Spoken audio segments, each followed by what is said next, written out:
Hey everyone, welcome to another We Need to Talk in conversation. I am very excited to chat with my guest today, Ben Sheehan. I have been following him for quite some time. I've learned so much from him. I love everything that you are doing, Ben. I think that I wish we had more people doing the work that you're doing, but I'm glad that you've made a name for yourself doing this because you've truly made civic engagement an accessible thing for people. And before we get into really the nitty gritty of what you do, I would love to know what made you want to get into this field of work because there aren't a lot of people that necessarily want to talk about civics, but in the way that you do that makes it accessible to the everyday person. So, what really got you on this lane? Well, I was born in Washington, D.C., not by So, there you choice, go. and had parents who worked in government or with the government. And so I kind of got these lessons over dinner, like growing up.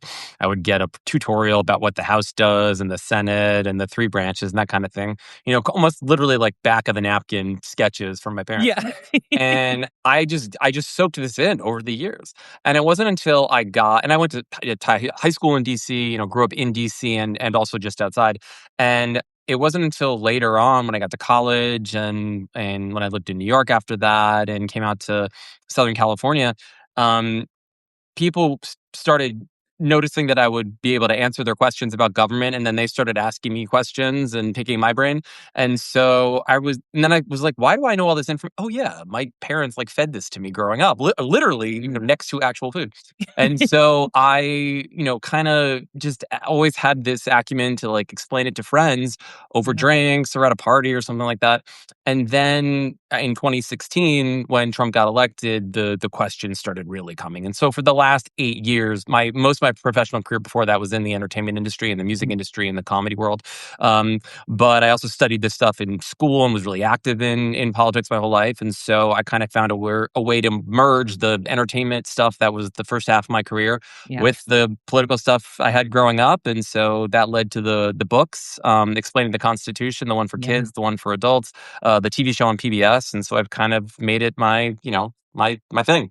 I love it. I love it. We have similar trajectories because I started out in the entertainment industry as well. Still a filmmaker, still music and acting and all of that. But also, my turning point was when Trump first got elected to get more involved in political activism. And I could say that, at least for me, a lot of learning how the government works and understanding politics and voting and everything that goes into it was a little intimidating. And I'm sure that you've probably heard that from other people, but is there something maybe that's a common denominator in what you've heard people say about why getting involved in politics and understanding it is intimidating for people and why people like to say, oh, I don't do politics or I try to stay aware, but I try to stay out of it. I'm just curious from conversations you've had, what you've kind of heard from people. Yeah, I think it's two things that come to mind immediately. One is some people really don't like confrontation. And they don't Mhm. want to, strain a relationship if they have friends or family members or colleagues that feel different politically and they don't like confrontation and arguing and they have a good relationship. They probably feel like, why stir the pot? Why make this messy? The other thing I think is that a lot of people, and I don't entirely know why this is, I kind of think I do, but people feel embarrassed for not understanding government. They feel Mm. ashamed. They feel Mm. like there's something wrong for them not understanding it. And they don't want to ask the dumb question, right? And they don't want to seem stupid or get made fun of for not understanding the difference between the Senate and the House. And what does the president actually have the power to do? And like who runs my state? That kind of thing. Um, and this connects to the things that I've been doing recently in my professional career, which is, making civics accessible. But I really, did some investigative work and digging. And it turns out that in the past 20 years, we've cut civics classes drastically. We've been cutting them since the 70s, but in the last 20 years specifically, since No Child Left Behind and Common Core, Every Student Succeeds, these sort of federal and state laws that have Yeah. incentivized reading and math kind of over everything else, civics has dropped precipitously to the point where now 7 states require at least a full year of civics or government at some point between kindergarten and 12th grade, It's which is crazy. So absolutely. Yeah. people shouldn't feel bad. Like I didn't learn this in school, at least Sure. not in high Sure. school. Like my Right. parents taught me, and I Yeah. studied in college. But if I didn't have that, then I wouldn't know it either. And so people shouldn't feel stupid or embarrassed. Yeah. Like, who cares? Let's all get caught up together. Let's all admit there's tons of things that we don't know. There's tons of things I don't know. Just admit it. Don't be ashamed about it. And let's all get caught up together because this is the time and the moment to really Yes. learn this stuff because it Yes. has a direct impact on our lives. I love that approach because it definitely gives the, "Hey, it's never too late," right? And people Totally. need to feel that way. And I'm glad that you said that because I was gonna ask if you felt like there was maybe some sort of, like, structural or educational failure within the system that has really kept people from understanding the way that the government works. And you answered my question before I even answered that. So that's great. I wanna talk a little bit about the tools that you do offer people because as accessible absolutely is the word, there also is a little bit of humor in how you present the things. But what gap specifically are you aiming to fill with the tools that you're providing for people? Because I will say from my personal experience, I get asked the question, what do I do? How can I help? How can I make the change? There has to be something beyond just voting. And I think that's what I feel like you fill. So I just want to know if that's really what you were trying to aim to do to help people do things beyond just voting. And there's a huge list of things that you can do beyond just voting. Yeah. And these are not things that are restricted to citizens. People who are not citizens can do these things. People who are are not yet voting age can partake in these activities. But yeah, I mean, voting is the hiring. Voting is the job hiring. Yeah. It would be strange if, you were hired by your boss and then your boss walked away for 2 years or 4 years and didn't like pay attention and then came back and was like, should we hire them again? Maybe. But that's kind of how we do it with our elected officials, right? We Yeah. pay attention during elections, and then a lot of us just check out and don't really pay attention to how they're doing, what they're doing. Right. This has changed, obviously, in the last several years because I think Trump has sort of created, as an accidental-ish byproduct, this large civic awakening where people are like, hold on, that's possible. The president can do that and that and that. So I do think that this has caused a lot more people to get interested, but it goes well beyond voting. I mean, recently in the last few weeks, and I've talked about this on my social media, I've been sharing scripts, and I'm not the only one, but I've been sharing scripts and information on calling your representatives and your Yeah. senators. And in the month of January, those scripts and posts were viewed more than 70 million times. Oh, that's incredible. And thousands of people started making phone calls for the first time who had never gotten engaged in politics. I got tons of messages from people as old as 80, 85, who were making calls for the first time.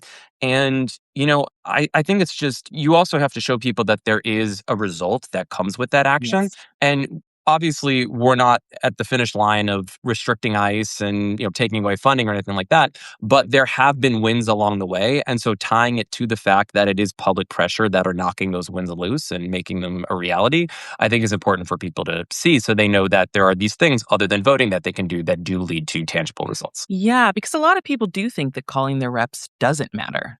And I think that I love that because kind of a really great case study to show like, hey, these scripts work, doing these little steps work. And it is such a quick thing. I call all the time, probably more than I should, if I can be honest.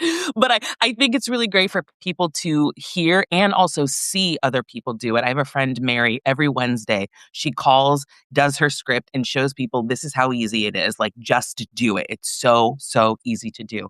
Um, you know, I love that you talked about how there are other things beyond voting, obviously, that people can do even when you're not of the age to vote. What is one like really underestimated lever of power that you feel like the average person has that they don't realize that they have? Well, I think that the power grows when you get more local, right? Because, Yeah. if you're talking about elections at the federal level, right? Yeah. Somebody Yeah. running for president or Congress, it's a lot of money. It's a lot of doors that you have to knock on. But when you get more hyper local, if we're talking about not just like a state Senate seat or a state representative, we're talking about a county supervisor, we're talking about city council. When you start to get down to those things like city council districts, we're not talking about a lot of votes. We're talking about a Yeah. couple, sometimes a couple hundred, a couple dozen, Oh, a wow. few Really? That thousand votes, okay. depending on what city you live in, right? Yeah. So if you're going around knocking on doors and making sure people, turn out to vote, you're really talking to your neighbors when you're going that hyper local. And so things like door knocking and sending letters and phone calls and trying to drive like out the vote, that goes so far at the Mhm. local level. Yeah. And I just think that we're so focused all the time on the federal government for obvious reasons and for good reason. But these sort of civic actions that may feel like a tiny drop in a bucket at the federal level, they are actually a huge amount of water at the local level. So for someone that maybe feels kind of apathetic about doing any of those things, where can you point them to see that like, hey, these things actually do make a difference? Well, one thing I think we can, look at is look at cities and counties that, either are choosing to work with ICE and coordinate with the federal government or choosing not to. You Yeah. have examples of counties and cities across the country that are either rebuffing and saying, we're not going to coordinate with you. We're not going to help you find peaceful members of the community to drag out of their schools and places of work or churches. Or they're going to say, yeah, we can. And that's often, decided at the county level, your Mhm. sheriff. Sometimes, you're when it comes to prosecuting or not prosecuting, your DA plays an incredibly important role. So there are these national issues that have, obviously a local effect, but you can actually use the local government level to fight back against this in ways that may not be obvious. And Yeah. so I think that's one thing to keep in mind is that not just does your city council, make sure the roads around you are paved and, decide about cleaning parks. They can also protect members of the community from encroachment from an overreaching federal government. Yeah, no, that's great. That's great. I want to talk a little bit about just the current situation that we're in. I don't really know another way to describe it other than situation. And I've been a registered Democrat as long as I can vote, and I've worked with the DNC, and I know a lot of people are very frustrated because they feel like there is a lack of action on their part currently. Do you feel like there is something specific that the Democratic leadership is failing to communicate to people, their party, to independents, or even maybe Republicans that are like, I don't like what's going on, but I really don't see any alternative? I'm just curious from your vantage point if there's something very specific that you see. Yeah, I mean, just to be fully transparent about my own politics, my father worked only with Democrats, at least in the public sector, his entire life. And my mom worked only for Republicans her Oh, entire life in wow. the Okay. Senate. So I grew up with one parent who worked for a Republican, one parent who worked for Democrats. You got a well Um, rounded view then. yeah, I mean, and also back then in the 80s, Republican was a larger spectrum. It It was was different. encompassed people with liberal views too. Right. So Sure. he was a Sure. pretty moderate Republican, but still a Republican, and 15 years working for this person. So I did get a little bit of both, Mhm. and I used to be a registered Democrat, and for the last 7 years, I don't have a party preference. I'm not registered with any party. And I do feel like the list of demands that the Democratic leadership put out is good. It's pretty comprehensive. It doesn't include some very large things like clawing back funding, right? There's the $10 billion that is very likely, um, you know. Going to be the final amount that's included in this bill, this Yeah. appropriations bill Yeah. for DHS, the 10 billion for ICE. That they are going to get 10 billion more dollars, but it's going to come with a lot of stipulations, and not just on that 10 billion but on the 75 they've already received from last year's big beautiful bill. Hmm. So it is a bit of a mixed bag because you're getting all these extra restrictions that hopefully do stop the rampantly illegal and unconstitutional activity that we've seen, but they also are getting funding for operations. And so the question becomes, do they need that extra 10 billion? Is there a way to create these guardrails without giving them that extra money? The truth is that Democrats are in the minority, right? They're in the Yeah. minority party in the Sure. House, they're minority party in the Senate, but at the same time, Republicans still need 7 Democrats or independents to vote with them to overcome the filibuster in the Senate. So they do have a little bit of leverage. So Yeah. I think the demands are pretty good. I would say there are. I just did a Substack on this, and I listed the 10 demands that were released, and then 10 that I thought should have been in there but weren't. And I would say at the top of the list, one that's like a practical thing that really should have been in there was regular inspectors in ICE detention Sure. facilities. They I did have agree. a stipulation that says that members of Congress can show up at any time to ICE detention facilities and must be let in and shown Yeah. around. But, if somebody's coming to inspect your facility, you can clean up and make everyone, act like everything's great and then show a nice thing to the congressman, and then they leave, and then it's back to all hell breaking loose. And Yeah. so I think you need regular, independent, outside inspectors coming in, stationed there during the day, even maybe during the night at some cases, to make sure that these are humane conditions for people. Yeah. And that was something that was part of the original demands from Democrats that didn't make it in, and I was kind of disappointed it didn't. Yeah, yeah, I loved that list that you sent, and I'll definitely post it in these notes for everybody to follow. Just in general, follow Ben Substack because I'm learning every day, and you always give really great tools. I know we talked a little bit about how there's a lack of education, obviously, when it comes to civic engagement, but I want to talk about what you think the media's role is in terms of informing people how things work, because media obviously they have their own agenda. We know every kind of medium does, but do you think that the journalists need to be highlighting things differently than they are now in order to help with more civic understanding? I absolutely do. And I feel like there's something that tends to happen with journalists, and particularly journalists that cover political stuff. Mhm. And this is the same thing that happens, I think, with professors sometimes, is that I want to be clear. I'm not talking about all journalists. I'm not talking about all Sure. professors, but Sure, there sure. is a little bit of an ego or an itch to sound really smart and know what you're talking about. Mm, And I think that that can get in the way of making the information accessible. And so it sometimes comes off as a journalist or an op-ed writer trying to sound really smart and using lots of acronyms and pretending everybody's as caught up to speed as they are. And the same thing with, some professors who like to make things make things complicated and like to sound smart. And I get it, but at the same time, if I'm explaining something and someone is getting left behind in whatever way that is, I'm failing. I'm not doing yeah, my job. And yeah. this is there should never be a moment where somebody feels like they're a little bit lost and then they're never able to catch up. That Mm, to me is a failure of journalism, a failure of education. And again, this yeah. is not I don't think it's everybody, but it's Sure. enough people that I think it creates a barrier to participation. And so my hope is that people who are, journalists play an incredibly important role. And I read lots of journalists and their work every day to decide what I want Yeah, to cover, honestly. yeah. Um, but I really think that there, should be an effort and more of an effort to explain things as they go, right, in the article and say, if they've used a term and say, by the way, it means this. Okay, let's get back, right? To Yeah. make sure that everyone is able to follow along, because if you're just throwing out acronym after acronym, you're going to lose people. Absolutely. I love that. I love that. I mean, I'm a huge fan of breaking things down so that like my 5-year-old daughter could understand it, right? And not in a demeaning way, but it's like you said, so everyone can get on the same page and we can kind of go on this journey together in terms of understanding. So I'm fully on board with that. Is there anything in terms of civic engagement that actually is giving you hope right now? Because I will say I do think there are more people that are a little bit more galvanized and emboldened to get involved, as you just said with the scripts with people. You had 70 million views, which is huge. I mean, that reach is massive, right? But is there anything specific that is really giving you hope in terms of people getting more engaged with government and politics?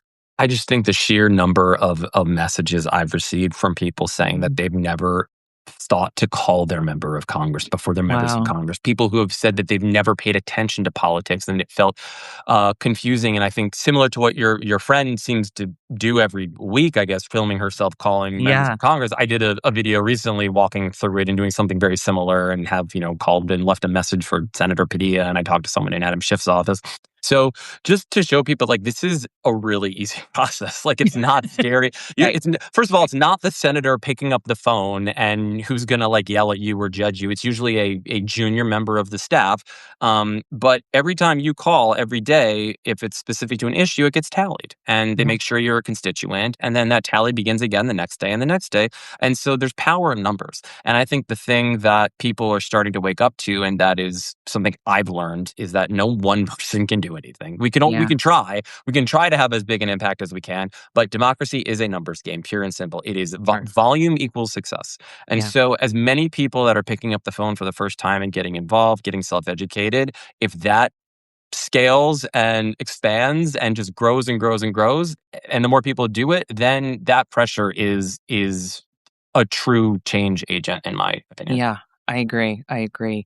You know, one of the things that I'm actually always surprised by when every election year is obviously the amount of people that don't vote, but also the amount of people that aren't registered to vote.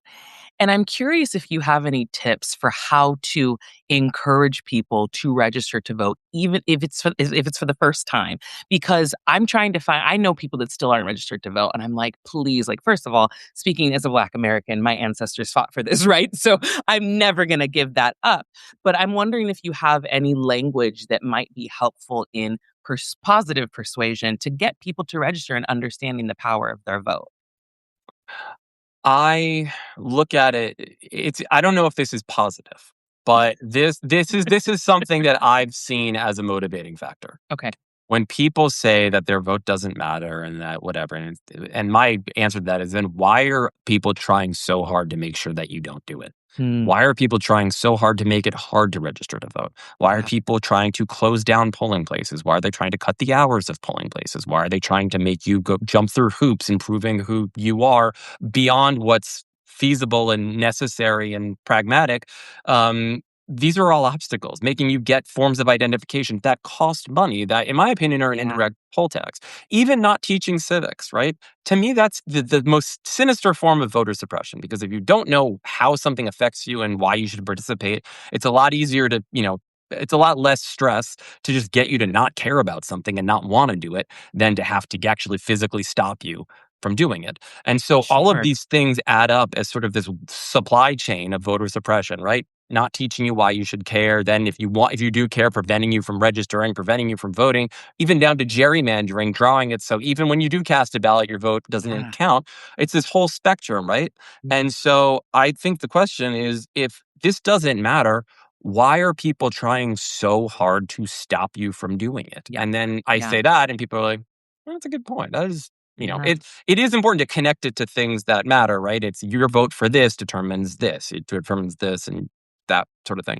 But also, just like, we have this long history, as you clearly are aware Yeah. of voter suppression. And so, why are people trying so hard to stop something if it doesn't have an impact? Yeah, no, that's great. I think that's great. I've definitely used that before. Sometimes it's not as convincing, but I was curious. But I agree. I agree that you don't try to get rid of something if it doesn't matter in that way. So, absolutely. Well, before we wrap up, what I always ask my guests, because the name of this is "We Need to Talk," is there something that you think we as a society need to be talking about more that you don't see enough of? Um, I think there needs to be more of a focus of participation at the local level. Somebody just commented that you can pre-register here in California. Our PTA has voter registration. So Oh, I love that. all things that people can do, like schools, high schools should be getting people to pre-register to vote. There are also places in Maryland and Vermont and California, and I think one other state, where people who are 16 can vote in local elections. I think there needs to be sort of a early push to explain why this stuff matters. To me, voting and participation in civic life is a language, right? Yeah. And so you can learn it when you're older, and you'll be able to speak it decently, but if you learn it from a young age, like I did, like, you get fluent and you Yeah. get really, really adept at it, and you understand all the because it's like a giant machine, right? And you pull this lever and that affects this over here and that affects this, and it's complicated. So Yeah. the Yeah. earlier we can start teaching it, and not just in classes and through books, but taking kids to city council meetings, or taking them to some a commission meeting, even if it's the, I don't know, the water board, or this, just showing people, like, there is this process where you can participate at a local level, and just the more exposure we can give kids, I think the better it is, and it's going to be easier for them to participate when they're older. We need to bring back Schoolhouse Rock too. That's what I would say. People have tried. I tried actually. There's been a Oh, lot did of you? efforts. The problem is that the rights are held in a bunch of different places, and so, Oh, like, Disney owns a little bit, this place owns a little bit, so they're so spread out that it's very oh hard to my get everybody on the oh, same page. man. That was my jam growing up. I even did the live musical of it. You did a live musical of Schoolhouse Rock? Oh, yeah. I hope there's a video of that. Oh, yes, absolutely. It will never go public, but it definitely it Do definitely you know what's exists. crazy is that those videos, there really weren't even that many Schoolhouse Rock like, a lot of it was grammar and math and science. Sure, sure. There were 3, maybe 4 videos that were politics related, Yeah, and the they were I'm just a all bill, the 3 branches of government, and then the preamble or the Constitution one. Those are just the 3. I and they're remember that. from I'm singing them nine in my head. from 1974. Yeah. They're more than 50 years old. We need a new Mm, some people have tried to do it like new versions, but they're trying too much to kinda ape Schoolhouse Rock, so there just needs yeah, to be more of a pop culture civics crossover. yeah. I'm trying. I'm throwing stuff out there, I love seeing it. what Well, let me know. I'm works. happy to jump on board and help. Great. Well, Ben, this was great. Thanks so much for joining me. Let everyone know where they can follow you and also about your show and your Substack. Just plug all the things right now, Well, please. thank you so much, Melinda. I really appreciate you having me on. My Substack is Politics Made Easy, and my Instagram, where I'm most active, is just my name, Ben Sheehan, also on Threads and TikTok and YouTube. And then my show is called Civics Made Easy. It's on PBS, and you can see it on any PBS platform. And my books are What Does the Constitution Say and What Does the Constitution Actually Say? One version for kids and one version for adults. Love it. Awesome. Thanks everyone for tuning in. Ben, thank you so much. Thank you so much for having All me. right. Talk Take soon. care. Bye.